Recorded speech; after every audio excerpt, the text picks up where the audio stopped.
नमस्कार दोस्तों, मैं विशाल प्रसाद आप लोग का स्वागत करता हूँ मेरे यूट्यूब चैनल में। तो आज हम लोग सुनेंगे हॉरर स्टोरी जिसका नाम है आत्मा की सवारी। तो चलिए स्टार्ट करते हैं अपनी कहानी को। यह एक दुर्भाग्यपूर्ण घटना है। एक बार फैजाबाद जिले के गौरा घाट स्टेशन पर एक दुर्गेश नाम का ऑटो ड्राइवर अपनी ऑटो लेकर खड़ा रहता था।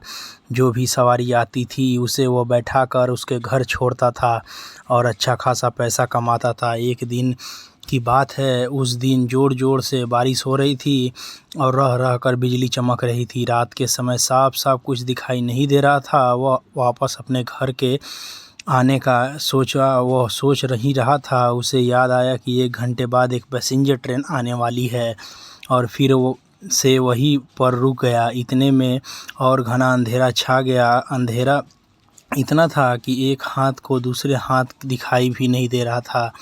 इतने में ट्रेन आ गई और बिजली रह रह कर चमक रही थी। तभी ट्रेन में से एक सुंदर सी लड़की बाहर निकली जिसकी उम्र लगभग 15 से 16 वर्ष की होगी। उसके कंधे पर बैग और हाथों में सूटकेस था। मानव शहर से कोई परी आ गई हो। और वह सीधे मेरी तरफ आकर रुकी और बोली, मुझे रामपुर जाना है, क्या आप मुझे वहाँ तक छोड़ दोगे? मैंने बोला, मेम साहब, अगर आप अभी चलोगे तो 700 लूँगा और अगर सुबह चलोगे तो मैं आपसे 200 रुपये लूँगा।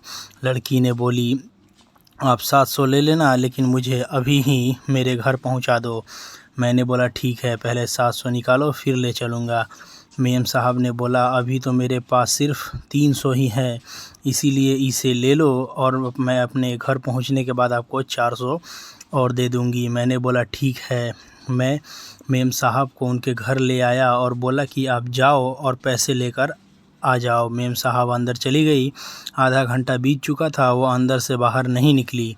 तो मैंने सोचा, चलो मैं अंदर जाकर पैसा मांग लेता हूँ। रात के करीब 2 बज रही थी जब मैंने घर का दरवाज़ा खटखटाया तो अंदर से एक माताजी अपनी आँखों को मलते हुए दरवाज़ा खोला और बोला, आप कौन हो? इतनी रात को क्यों आए हो और क्यों ज़ोर ज़ोर से आवाज़ मार रहे हो? मैंने बोला कि जो अभी थोड़ी देर पहले मेम साहब आई थी उन्होंने मेरा पूरा किराया नहीं दिया था, इसीलिए मैं अंदर आया हूँ। माताजी ने बोली कि यहाँ पर तो केवल मैं और मेरे पति रहते हैं, यहाँ पर तो कोई मेम साहब नहीं रहती है। कुछ वर्ष पहले यहाँ पर मेरी बेटी रहती थी जो अब नहीं है। मैंने पूछा, क्यों माताजी, अब वह कहाँ रहती है? बात करते करते सुबह हो गई। अचानक मेरी नज़र दीवार पर पड़ी। तभी मैंने देखा कि मेम साहब की फ़ोटो दीवार पर लगी हुई है।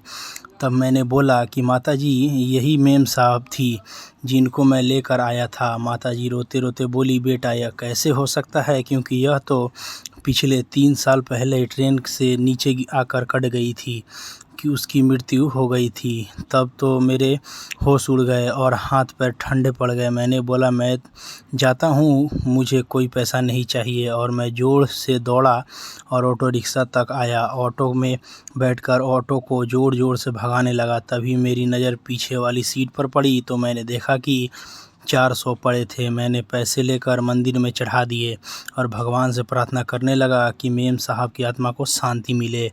और तभी से ही मैंने रात को ऑटो चलाना छोड़ दिया। मेरी किस्मत अच्छी थी जो मैं बच गया। तो दोस्तों, ये कहानी यही तक थी। आपको कहानी कैसी लगी हमें कमेंट करके ज़रूर बताइएगा। अगर आपको कहानी अच्छी लगी तो प्लीज़ लाइक करें, शेयर करें, चैनल को सब्सक्राइब करके बेल आइकन दबा दें। तो मैं विशाल प्रसाद आप लोग से विदा लेता हूँ। मिलूंगा एक और नई कहानी में। तब तक के लिए खुश रहें, मस्त रहें, अपना ख्याल रखें, अपना फैमिली का ख्याल रखें। जय हिंद, वंदे मातरम।